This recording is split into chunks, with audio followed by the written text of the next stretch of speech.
like turquoise. Yeah. Yeah, solid. Okay. We need to put our picture frames back up. I mean, go to, I guess, if you want to have some weird Vatican archive filing system for it.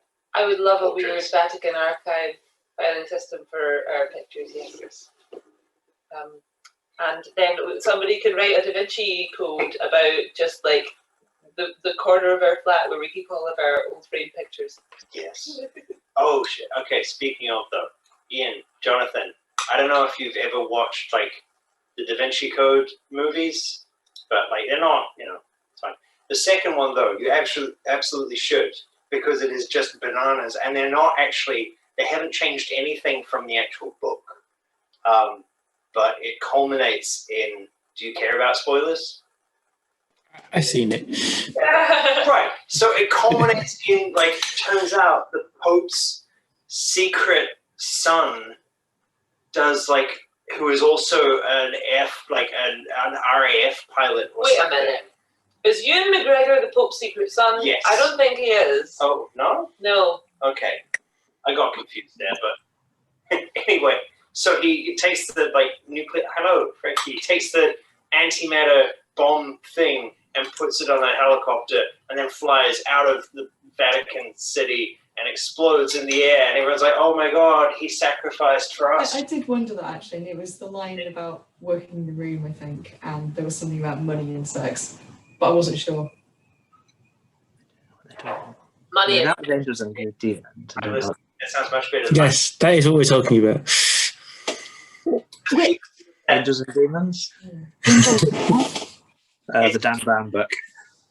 And it's It might not be the right story to use with this structure. But I think you can use the story and you can use the structure and get 2 stories out of it. What? Who is speaking, please? Is there someone in the screen? Ian, do you have like a video open in another window or something? Is Ian just a very good ventriloquist? Who's talking? Oh, it was Rory. Oh yeah, but then there was like another voice. Yeah. I think it's from your room, Ian. Is there somebody in a call in the background? Oh, yes, I'm not the only person in the room. Yes. Okay. Anyway, so long story short, and then I promise I'll let actual conversations happen.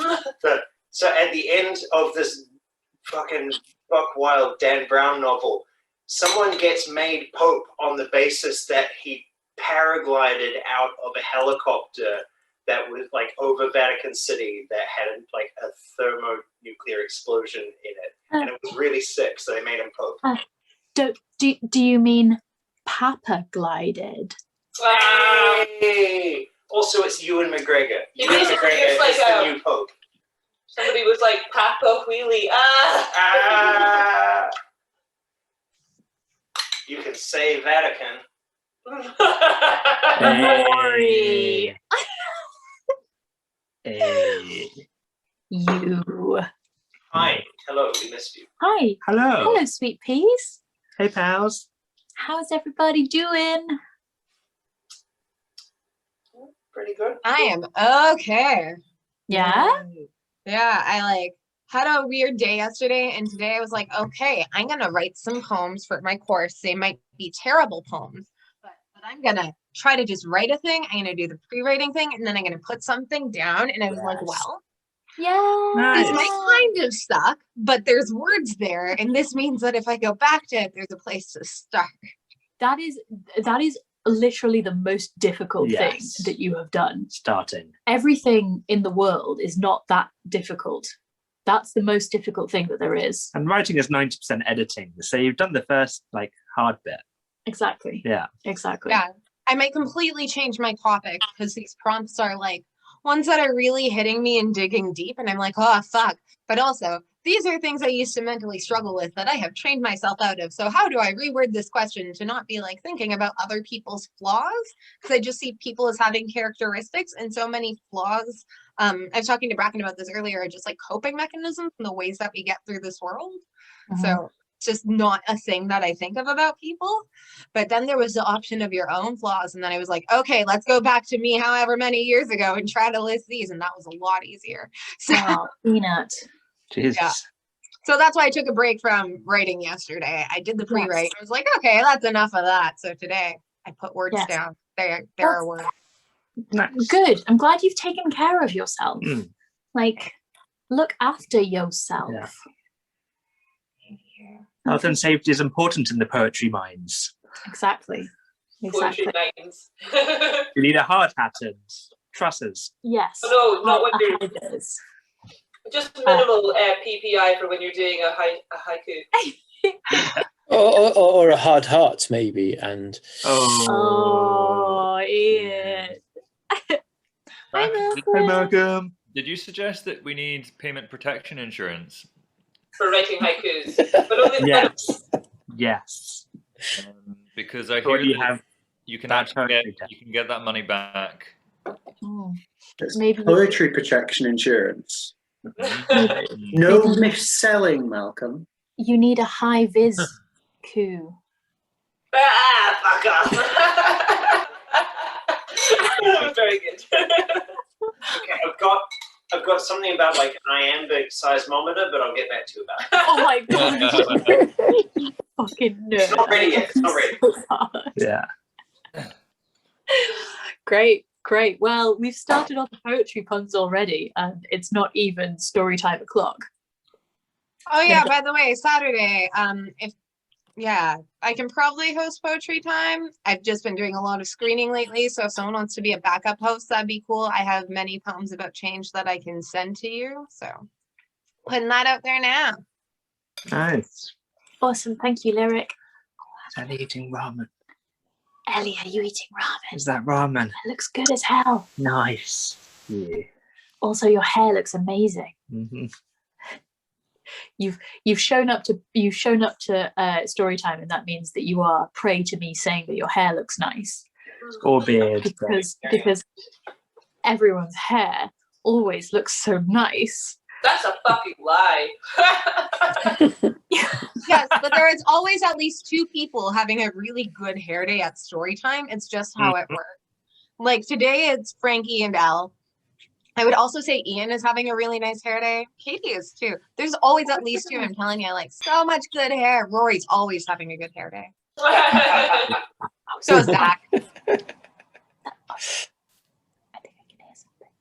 Can you, everyone, shh, shh, shh, shh, shh. I think you might just be leaning into the Not sure.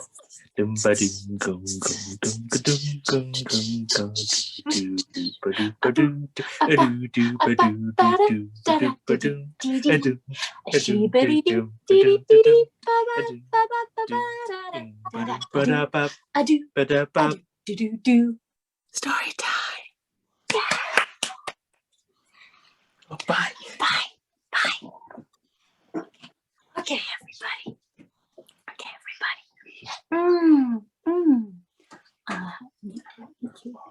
Meet you all. Just hello to everybody. Okay. So,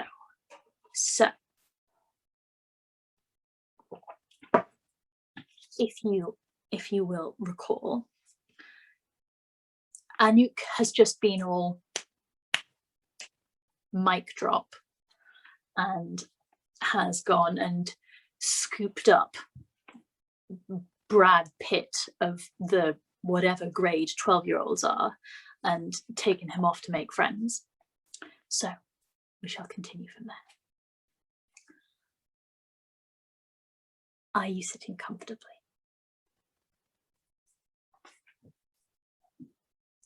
Then I'll begin.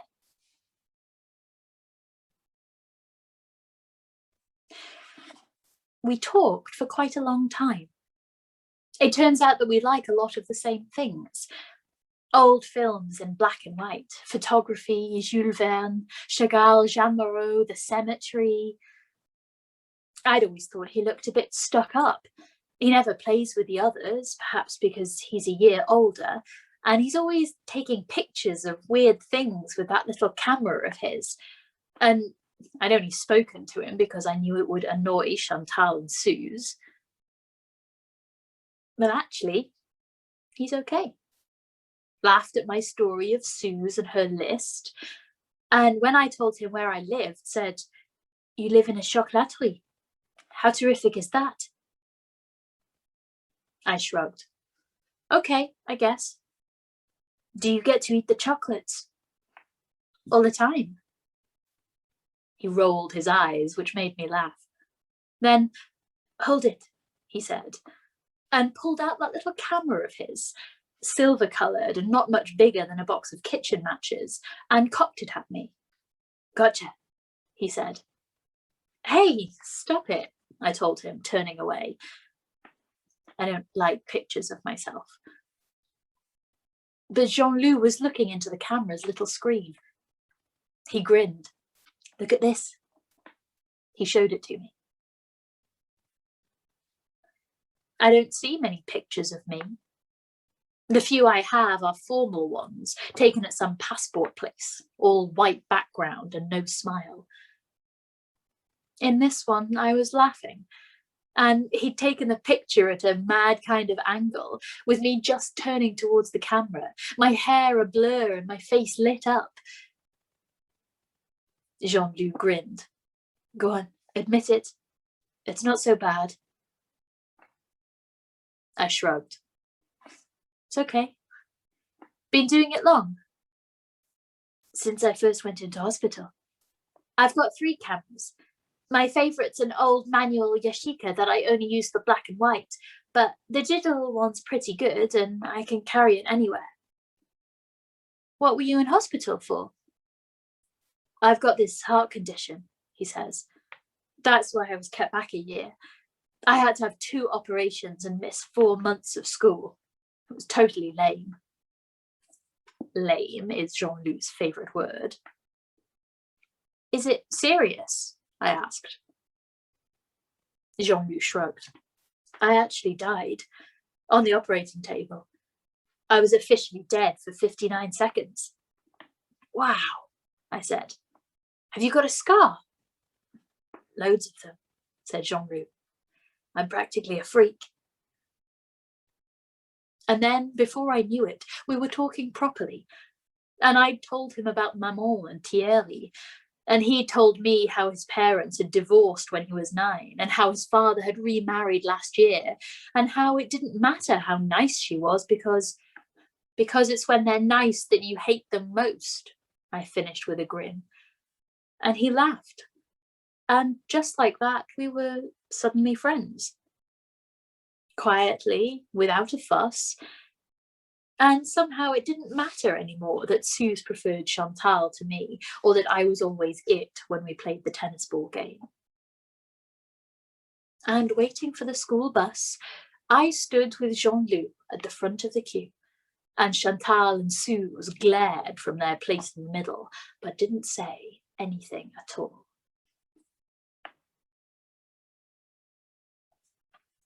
Chapter 6. Viens. Monday, 19th November. Anouk came home from school today with an unaccustomed bounce in her step. She changed into her play clothes, kissed me exuberantly for the first time in weeks, and announced that she was going out with a friend from school. I didn't press her for more details. Anouk has been so moody recently that I didn't want to dampen her spirits.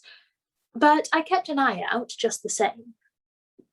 She hasn't mentioned the subject of friends since her quarrel with Suzanne Prudhomme, and although I know better than to interfere in what may be nothing more than a children's squabble, it makes me so sad to think of Anouk being left out.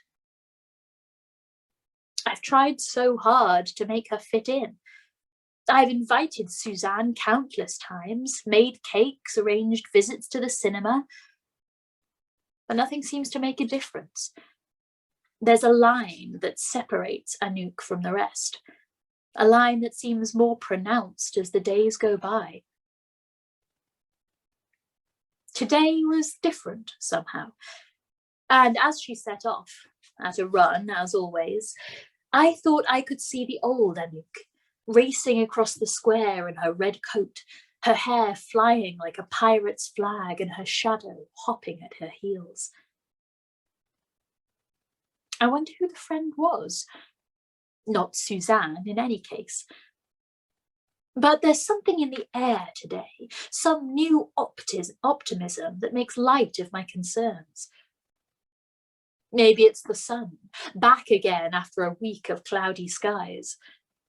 Maybe it's the fact that for the first time in 3 years, we have actually sold out of gift boxes.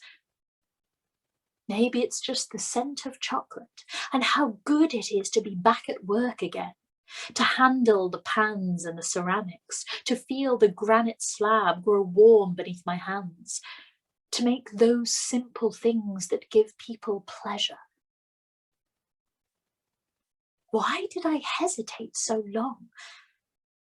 Could it be that it still reminds me too much of Lansquenet and Roux, and Armand and Josephine, and even the curé, Francis Reynaud?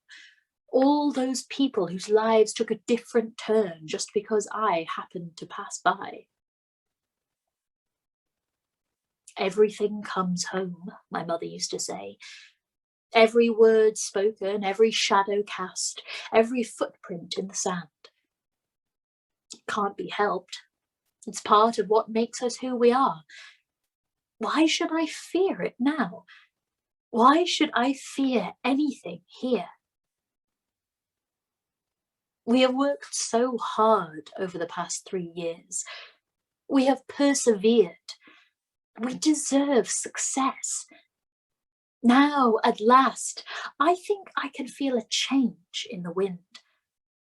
And it's all ours. No tricks, no glamours, just plain hard work. Thierry's in London again this week, supervising his King's Cross project. This morning, he sent flowers again. A double handful of mixed roses tied with raffia, and a card that reads, "To my favourite technophobe, love, Thierry." It's a sweet gesture, old-fashioned and just a little childish, like the milk chocolate squares he likes so much. It makes me feel slightly guilty to think that in all the rush of the past 2 days, I've barely thought about him at all. And his ring, so awkward to wear when making chocolate, has been lying in a drawer since Saturday night. But he'll be so pleased when he sees the shop and all the progress we have made. He doesn't know much about chocolate, still thinks of it as just for women and children, and has quite failed to notice the growing popularity of high-quality chocolate over the past few years, so that it's hard for him to envision the chocolaterie as a serious concern. Of course, it's early days yet, but Thierry, when you see us again, I think I can promise you'll be surprised. Yesterday, we began to redecorate the shop.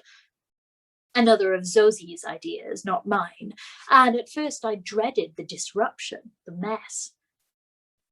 But with Zosie, Anouk and Rosette helping out, what might have been a chore somehow ended up being a mad kind of game, with Zosie on a ladder painting the walls, her hair tied up in a green scarf and yellow paint all over one side of her face, and Rosette with her toy brush attacking the furniture, and Anouk stenciling blue flowers and spirals and animal shapes across the wall, and all the chairs out in the sunny street, covered in dust sheets and speckled with paint. It doesn't matter. We'll paint them too, said Zosie, when we discovered Rosette's little handprints on an old white kitchen chair. And so Rosette and Anouk made a game of it, with trays of ready-mix poster paint. And when they had finished, the chair looked so cheery, with multicoloured handprints covering it all over, that we all did the same with the other chairs, and with the small second-hand table that Zosie had bought for the front of the shop. What's happening? You're not closing down? That was Alice, the blonde girl who drops by almost every week, but hardly ever buys anything. She hardly ever says anything either, but the stacked furniture, the dust sheets and the multicoloured chairs drying in the street were enough to startle her into speech. When I laughed, she looked almost alarmed, but stopped to admire Rosette's handiwork and to accept a homemade truffle on the house as part of the celebration. She seems quite friendly with Zosie, who has spoken to her once or twice in the shop, and she especially likes Rosette, and knelt beside her on the floor to measure her small hands against Rosette's smaller, paint-smudged ones. Then it was Jean-Louis and Popol coming in to see what all the fuss was about. Then Richard and Mathurin, the regulars from Le Petit Pinson. Then Madame Pinault from around the corner, pretending to be on some kind of errand, but darting an eager look over her shoulder at the chaos outside the chocolaterie.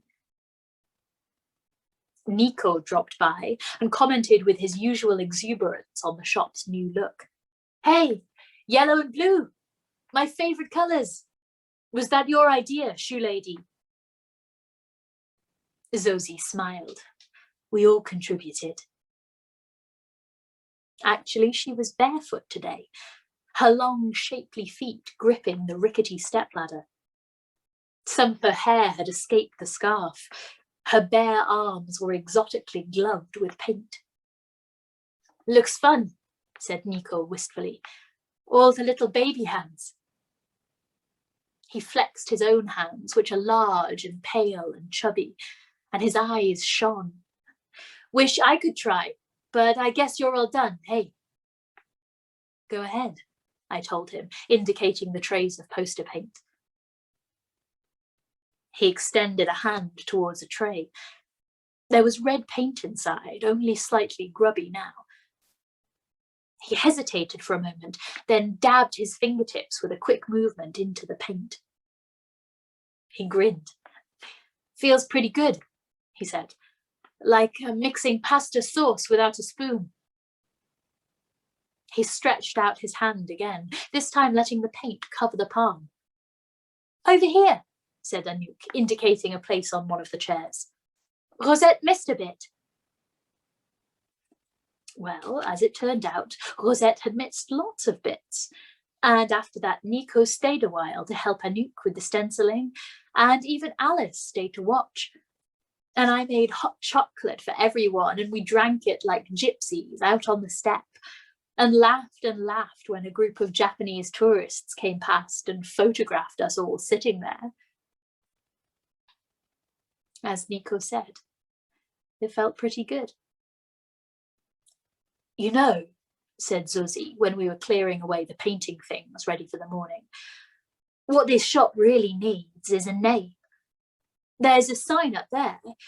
She pointed to a faded strip of wood hanging above the door, but it doesn't look as if there's been any actual writing on it for years. How about it, Jan? I gave a shrug. You mean just in case people don't realise what it is? As a matter of fact, I knew exactly what she meant. But a name is never just a name. To name a thing is to give it power, to invest it with an emotional significance that, until now, my quiet little shop has never had. Zosie wasn't listening. I think I could do a pretty good job. Why don't you let me try? She said. I shrugged again, feeling uneasy. But Zosie had been so very good, and her eyes were shining with such eagerness that I gave in. All right, I said, but nothing fancy, just chocolaterie, nothing too chichi. What I meant, of course, was nothing like Lansquenet. No names, no slogans. It was already enough that somehow my discreet plans for redecorating had turned into a psychedelic paint war. Of course, said Zosie. And so we took down the weathered sign, Closer examination revealed the ghostly inscription Frère Payen, which could have been the name of a cafe or something different altogether. The wood was faded but intact. Zosie declared, with a little rubbing down and some fresh paint, she thought she might make something reasonably durable. We went our separate ways then. Nico to his place on the Rue Colincourt, Zosie to her tiny bedsit on the other side of the butte, where she promised she would work on the sign.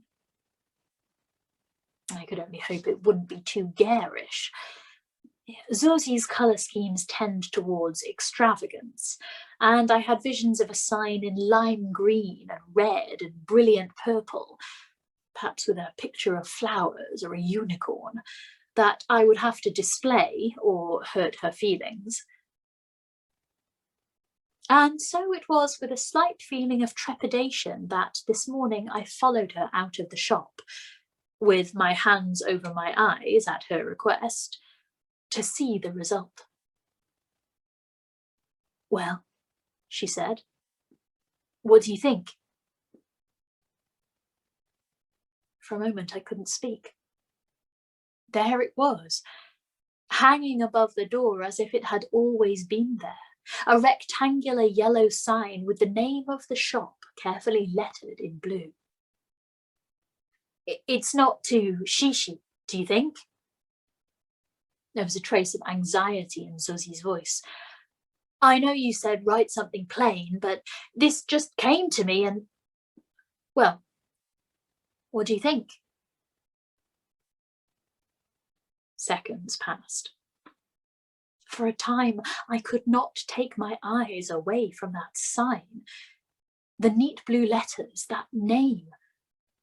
My name. Of course, it was a coincidence. What else could it be? I gave her the brightest smile I could. "It's lovely," I said. She sighed. I was starting to worry." And she gave me a smile and tripped over the threshold, which, by some trick of the sun or the new colour scheme, now seemed almost luminous, leaving me craning my neck at a sign that read, in Zosie's neat cursive script, "Le Rocher de Montmartre. Chocolat."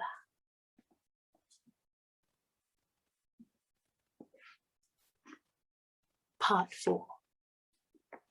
Change. Chapter 1. Anouk. Tuesday, 20th of November. So, now I'm officially best friends with Jean-Luc. Suzanne was away today, so I didn't get to see her face, but Chantal made up for both of them, looking really quite ugly all day long, and pretending not to look at me while all her friends just stared and whispered. "So, are you going out with him?" said Sandrine in chemistry. I used to like Sandrine a bit, before she fell in with Chantal and the rest. Her eyes were round as marbles, and I could see the eagerness in her colours as she kept saying, "Have you kissed him yet?" If I'd really wanted to be popular, then I suppose I'd have said yes. But I don't need to be popular. I'd rather be a freak than a clone. And Jean-Luc, for all his popularity with the girls, is nearly as much of a freak as I am, with his films and his books and his cameras. "No, we're just friends," I told Sandrine. She gave me a look. "Well, don't tell me then," and stomped off in a sulk to rejoin Chantal, and whispered and giggled and watched us all day, while Jean-Luc and I talked about all sorts of things and took pictures of them staring at us. I think the word is puerile, Sandrine. We're just friends, like I said, and Chantal and Sandrine and Suze and the others can just fuck off. We're fabulous. Today after school we went to the cemetery together. It's one of my favourite places in Paris, and Jean-Luc says it's one of his too. The Montmartre Cemetery, with all its little houses and monuments and pointy-roofed chapels and skinny obelisks and streets and squares and alleys and flat box for the dead.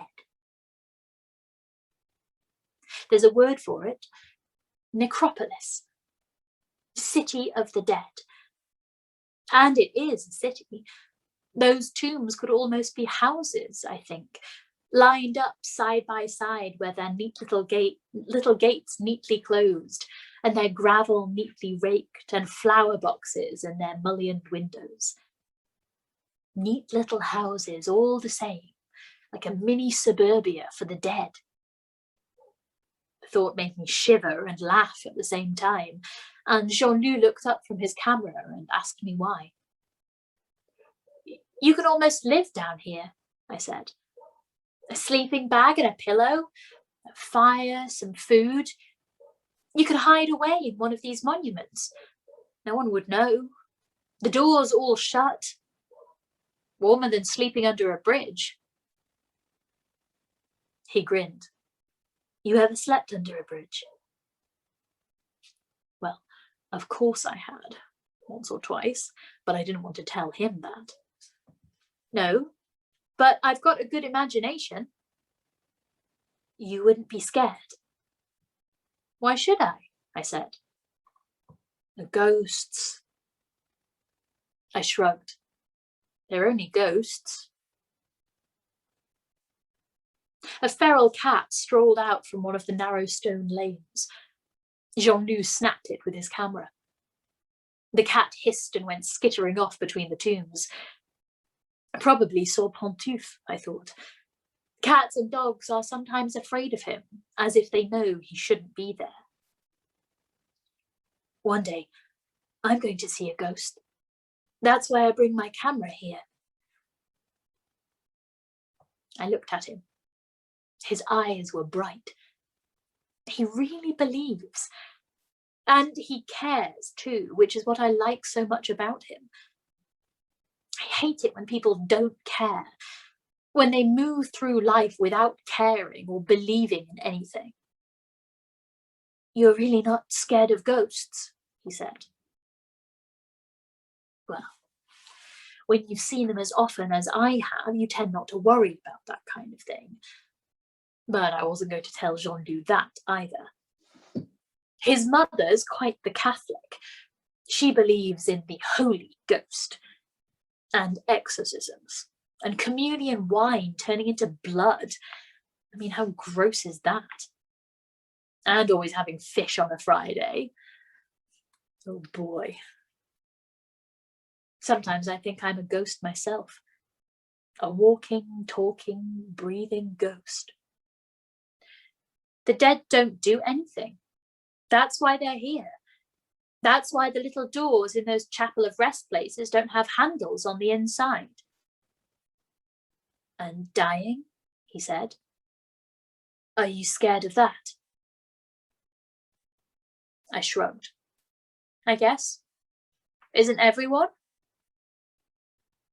He kicked a stone. Not everyone knows what it's like, he said. I was curious. So what is it like? Dying. He shrugged.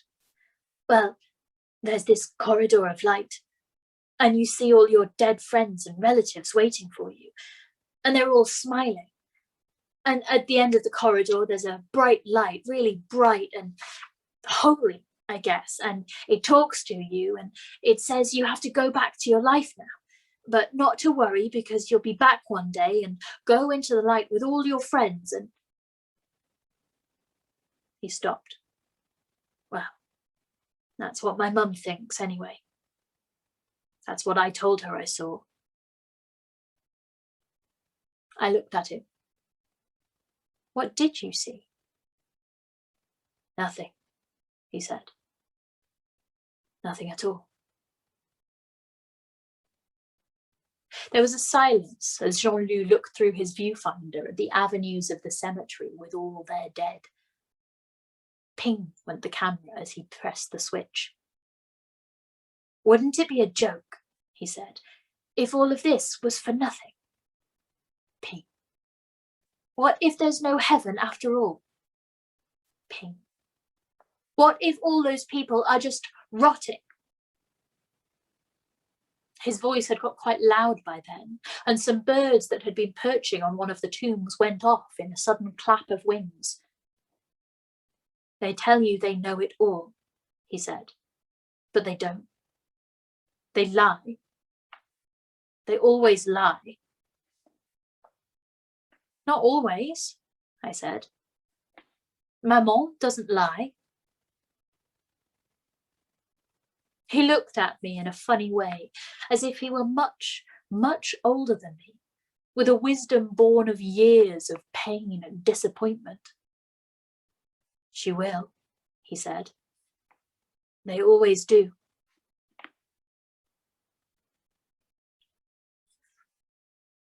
Chapter 2. Viens. Tuesday, 20th of November. Anouk brought in her new friend today, Jean-Loup Rimbaud, a nice-looking boy, a little older than she is, with an old-fashioned politeness that sets him apart. Today he came over directly from school. He lives on the other side of the butte, and instead of going out straight away, sat in the shop for half an hour, talking to Anouk over biscuits and mocha.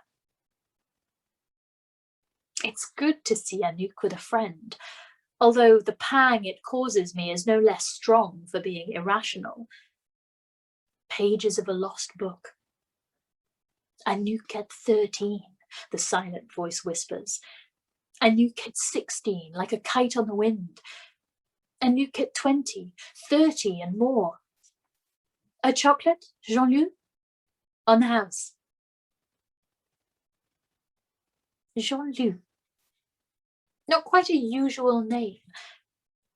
Not quite a usual boy either, with that dark, measuring look he shows to the world. His parents are divorced, I hear. He lives with his mother and sees his father 3 times a year. His favourite chocolate is bitter almond crisp.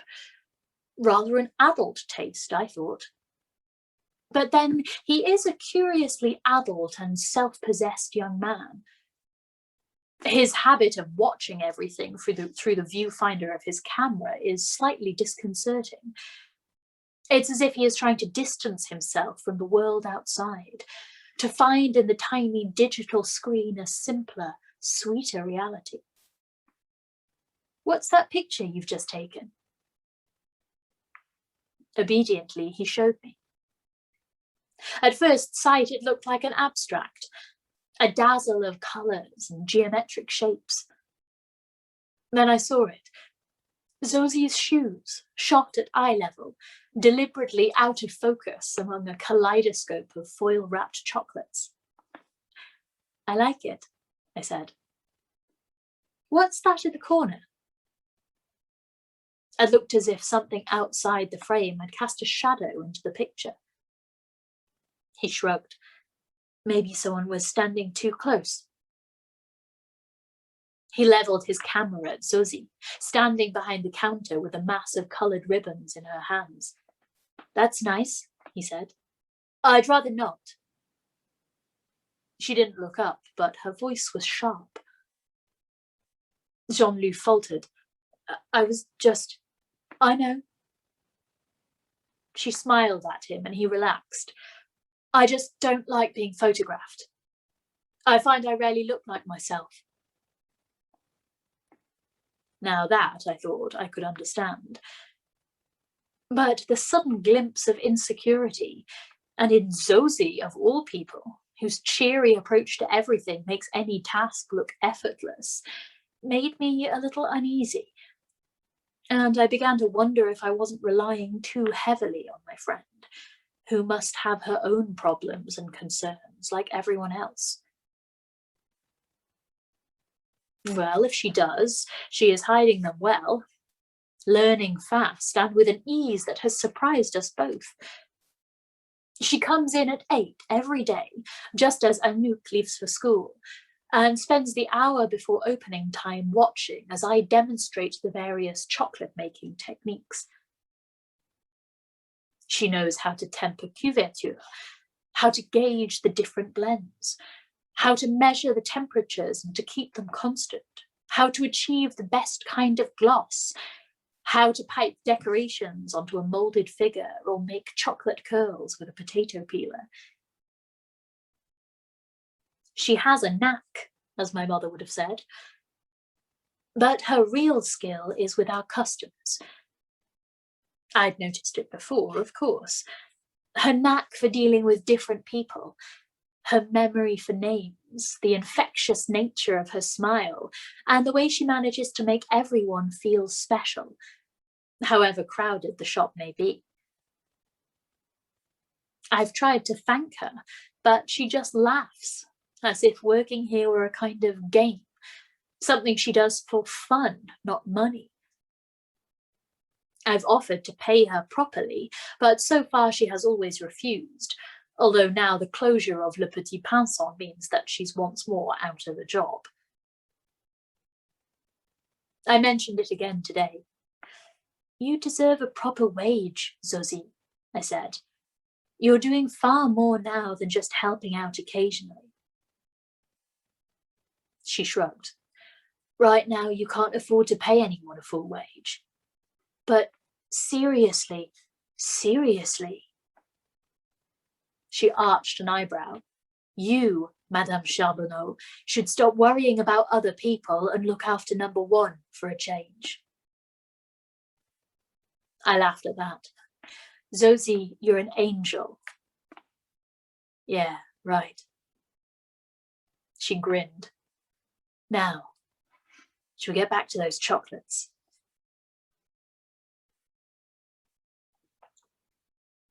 Chapter 3. Zosie. Wednesday, 21st of November. It's funny the difference a sign can make. Of course, mine was more of a beacon of sorts, shining out into the Paris streets. Try me, taste me, test me. It works. Today we saw strangers and regulars alike, and no one left without something. A gift box, beribboned, or some little treat. A sugared mouse, a brandied plum, a handful of mendiant or a kilo of our bitterest truffles, packed loosely in their cocoa powder like chocolate bombs ready to explode. Of course, it's still too early to claim success. The locals especially will take longer to seduce. But already I sense a turn in the tide. By Christmas, we will own them all. And to think I first assumed there was nothing for me here. This place is a gift. It draws them in. And think of what we could collect. Not just the money, but the stories, the people, the lives. We? Well, of course.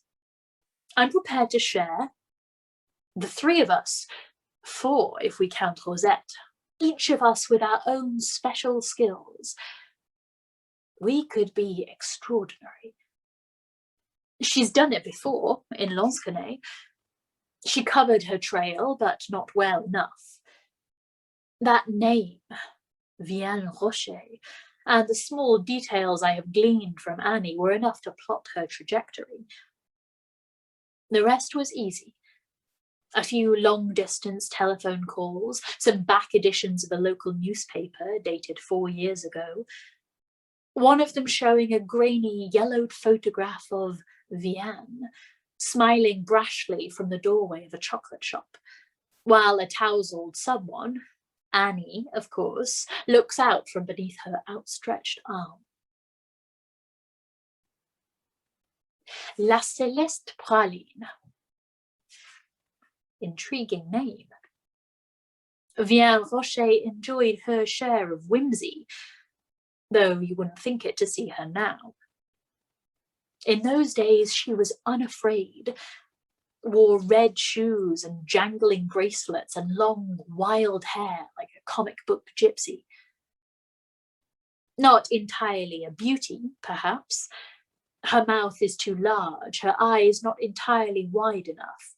But any witch worth her spellbook could tell that she was alight with glamours.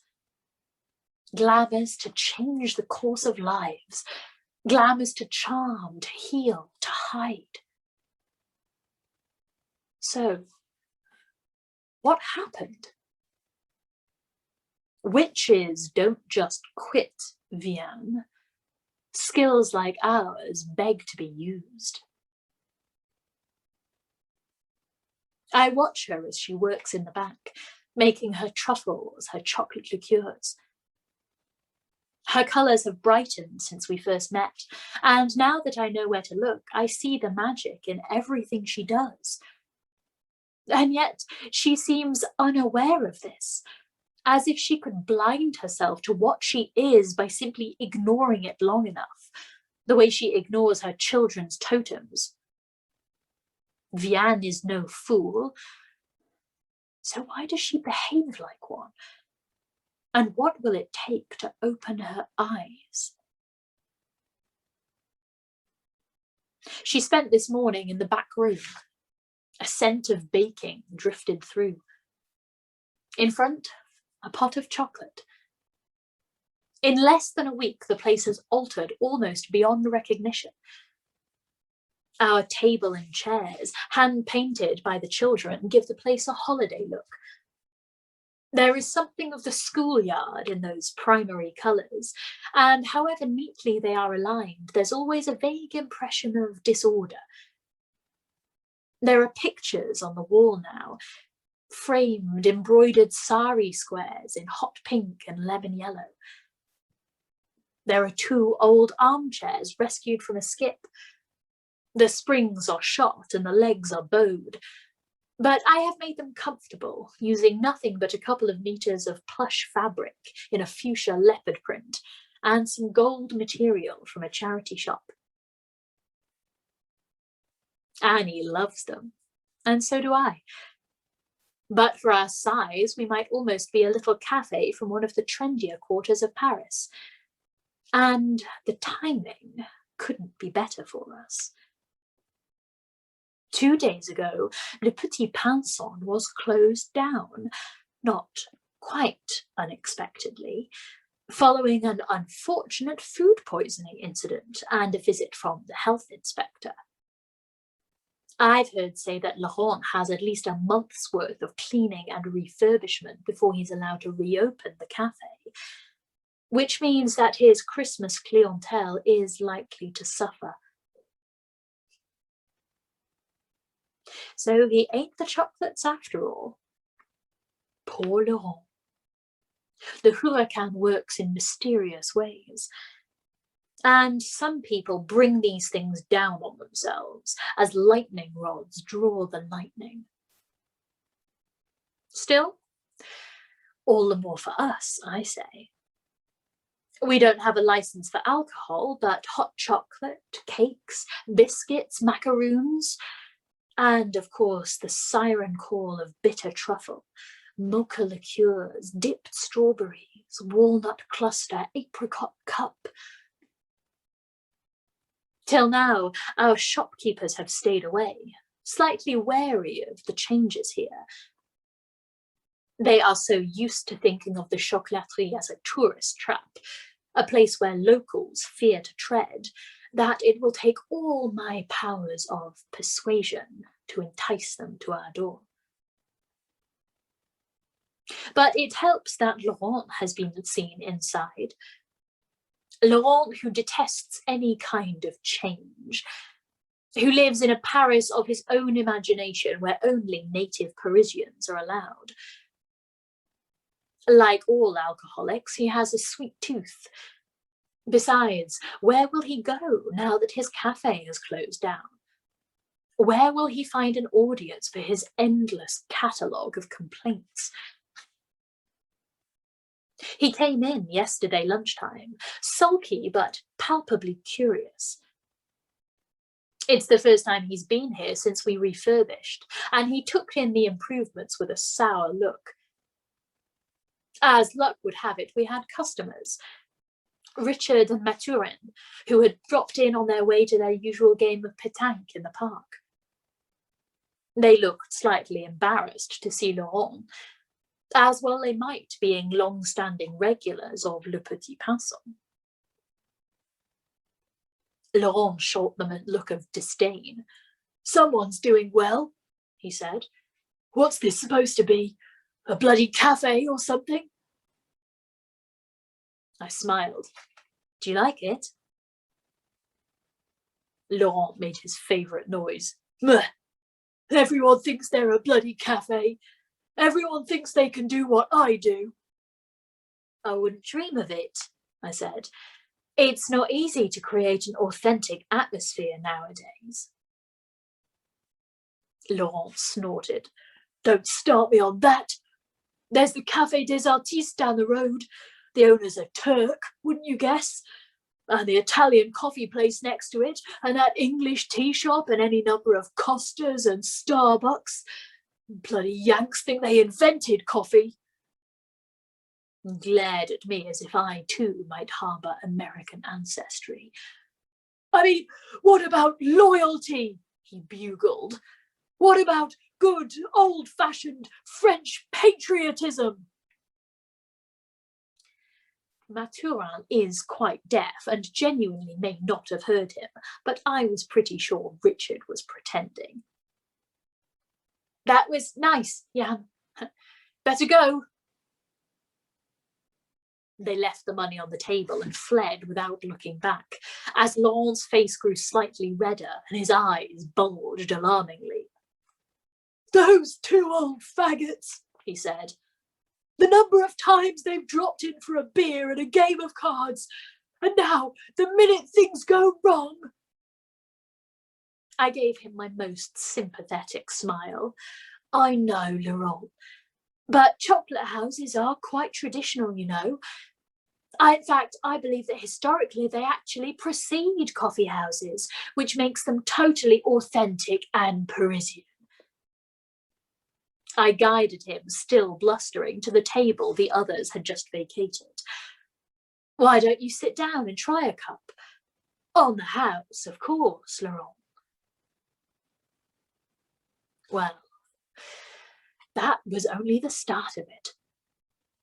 For the price of a drink and a chocolate praline, Laurent Pinson is on our side. It's not that we need his custom, of course.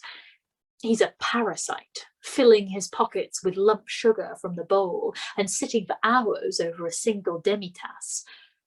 But he's the weak link in this little community, and where Laurent goes, the others will follow. Madame Pinault popped round this morning. She didn't actually buy anything, but she did have a good look round and left with a chocolate on the house. Jean-Louis and Paul did the same, and I happen to know that the girl who bought truffles from me this morning works in a boulangerie on the Rue des Trois Frères and will spread the word to her customers. "It's not just the taste," she will try to explain.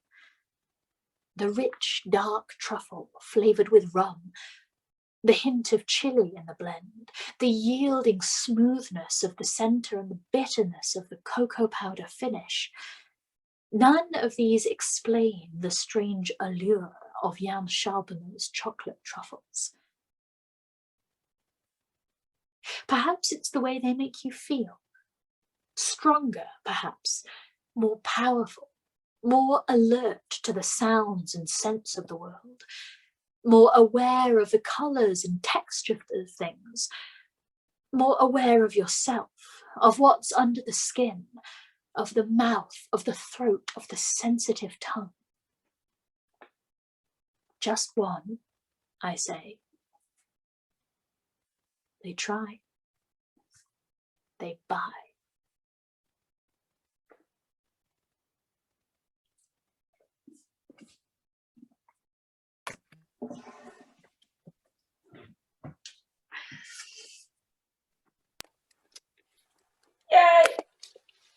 She makes it sound like the chocolates are laced with acid.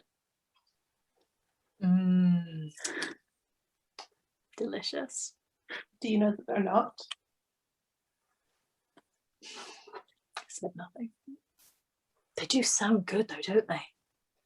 When your boyfriend comes back from London, he is going to feel so like inadequate and angry.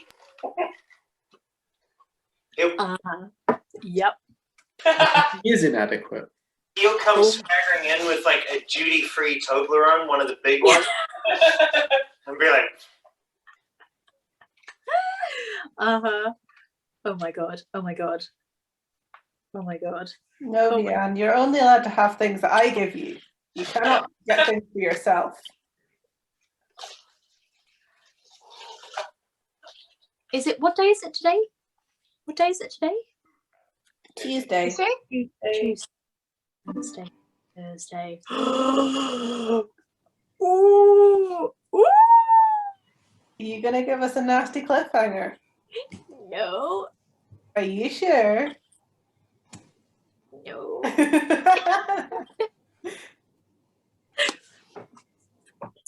It's all gonna kick off this week.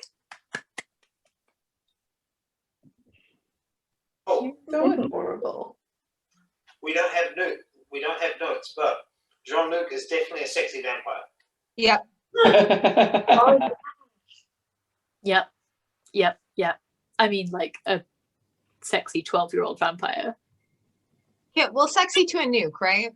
Yeah, fair. Right, young adult fiction. That's just the rules. He's like, Yeah, "Oh my that's God, true. there's nothing after this."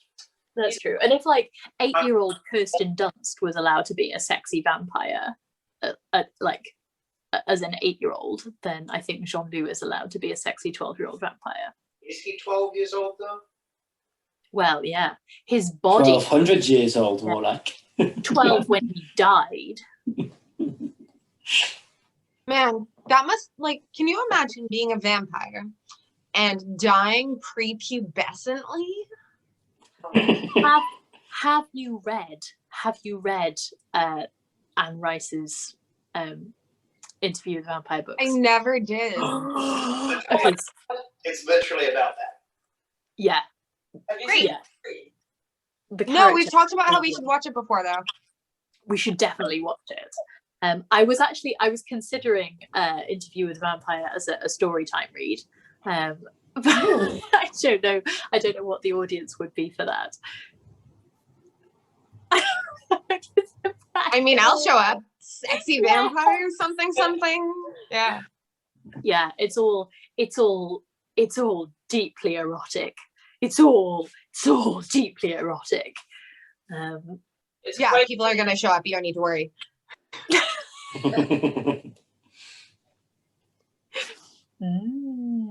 Maybe I'll hunt out a copy and have a little read through of it. I'm pretty sure Ash raised his hand, so I don't know if that's appropriate. What's up, my darling? When you said you weren't sure he'd show up, Ash went, boing. Ash, you have such magnificent taste in literature. He knows. Well, les enfants, I haven't yet finished allocating this, but it looks like this is going to take at least another like sort of 2.5 to 3 weeks, I think. Wait, if you haven't finished doing it, does that mean we can nudge you to read us more again? Because you haven't pre-divided it. Stop. I've done the next few. I haven't finished like the read through of the last bit. You don't get me like that. You. It was a fair question. It was a fair question. I'm gonna let you off because you're cute. But now the thing is, looking to the future, the world is starting to wake up, or we are hopefully starting to go towards a place where the world is waking up. So story time may be a thing that at some point in the next few months starts winding to a close, which means that if anybody has any book requests that they absolutely insist on having for story time, this is a good time to start shouting up about that. I've got some ideas, got a big old stack of possibilities here, but if people have suggestions of like things that they think that people would really enjoy for story time before story time takes its curtain call, then holler up in my direction. I trust you to decide, but like fantasy, magic type things and adventure is good and exciting. I'm thinking things with like a 50,000 word count. Yeah, War and Peace. Yeah. Yeah, the longer the better. Your last book needs to be your longest, I think. Well, so this is a possibility. This is a possibility. Hold on, excuse me one moment. Is it Jonathan Strange and Mr. Norrell? It isn't. It isn't. Why not? I mean, I would still have loved to do that, but I think that maybe that wouldn't be the best idea. This is something that I was considering. Do y'all know about this? No. So, Rainbow either Rowell or Rowell wrote a book called Fangirl, which was about a writer of fanfic going away to college and like struggling, coming of age and struggling with all of the new college experience, whilst also like struggling with writing and finishing this like colossally famous fanfic that is basically a Harry Potter fanfic, like a kind of thinly veiled Harry Potter fanfic. And the demand and so in this book, in Fangirl, the fic that she writes, this huge fic that she's really internet famous for writing, is called Carry On. And the demand was such that Rainbow Rowell then wrote the fanfic. So this is so this is basically like a Drarry fanfic, that is the kind of dynamic that she's created. But it's like, sorry, I'm being very inarticulate today. Would you like to hear the blurb? Yes. Yes, but I'm also enjoying this. You've got me sucked into the concept, and I like the backstory for it. Yay. I'm so glad. I felt like I was just flailing around like a goddamn fish on a hook there. So, okay, right. Are you sitting comfortably? Now begin. Simon Snow is the worst chosen one who's ever been chosen. That's what his roommate Baz says. And Baz might be evil and a vampire and a complete git, but he's probably right. Half the time Simon can't even make his wand work, and the other time he sets something on fire. His mentor's avoiding him, his girlfriend broke up with him, and there's a magic-eating monster running around wearing Simon's face. Baz would be having a field day with all this if he were here. It's their last year at the Watford School of Magics, and Simon's infuriated nemesis didn't even bother to show up.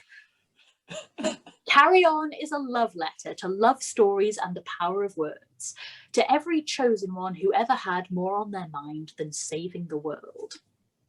I don't think that's a very good blurb, TBH. Basically... Can I mention a nerdy Harry Potter thing quickly before I forget it? Did it say Please. Watford School of Magic? Yes. That is where the Harry Potter studio tour is located, which I just fucking love. Nice little nugget in there, author. So cool and good. So yeah. Can we have the Frankie blurb now? Yeah. Okay, I'll do my very best. Bear in mind it's maybe like 4 or 5 years since I've read this. But okay, so Watford School of Magics. It's sort of like Hogwarts, or it's conceptually like Hogwarts, and it's a whole school of magic. Simon Snow is Harry Potter, but he's kind of shit. He's super powerful, but it's his magic's really patchy. Nobody really understands why. He's got all this power, but he's not very good at using it. His roommate is a vampire, and he's Malfoy. And they hate each other, but also are, I think they're pretty much in love. And there is a big bad going around out there, like sucking magic out of things and people and the world and killing people. I do remember there's the Hagrid character is maybe a goat herd. And I can't remember if they are a non-binary character or if their gender is just never specified, but they are like some sort of like cool goat herd who is Simon Snow's friend. That's really all I can remember about it. I think it had quite a like interesting system of magic, or like quite a kind of a cute system of magic. It's all about words, like you do magic by saying magic words, and things like kind of like popular sayings or kind of like nursery rhymes and things have innate magic that you can use to do spells. I think there's probably kissing in it. I think there's kissing in it. So it sounds like this could go one of two ways. It could go in a very good, like, blazes its own trail kind of way, or it could go in a very Harry Potter referential, making fun of Harry Potter and, like, not really blazing its own trail kind of way. And, like, I'm wondering whether, as you go into it, it's the kind of one that, like, you forget that it's based on Harry Potter and you get sucked into it. I think that's the idea. I think it's like, I think she's worked quite hard to make it its own, like very much its own standalone thing. Like you could read it and not have any knowledge about the kind of backstory or Harry Potter or whatever. It's now its own fantasy kind of creation. It's just that's a relief, because otherwise I've got a lot of back reading to do. Yeah, that's true. There's a lot of homework for this potential story time situation. Like, the great thing about Harry Potter books is that they are really dramatic and exciting and full of, like, interesting system of magic and stuff like that. So, like, that sounds fantastic. Yeah.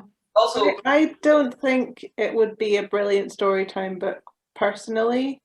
No? Just because the ones I've enjoyed have been, like, dramatic without being silly, and this sounds like it would be quite silly. Would you like to hear the first page or two? Yeah. Interested in hearing a little bit of it? yeah. Okay.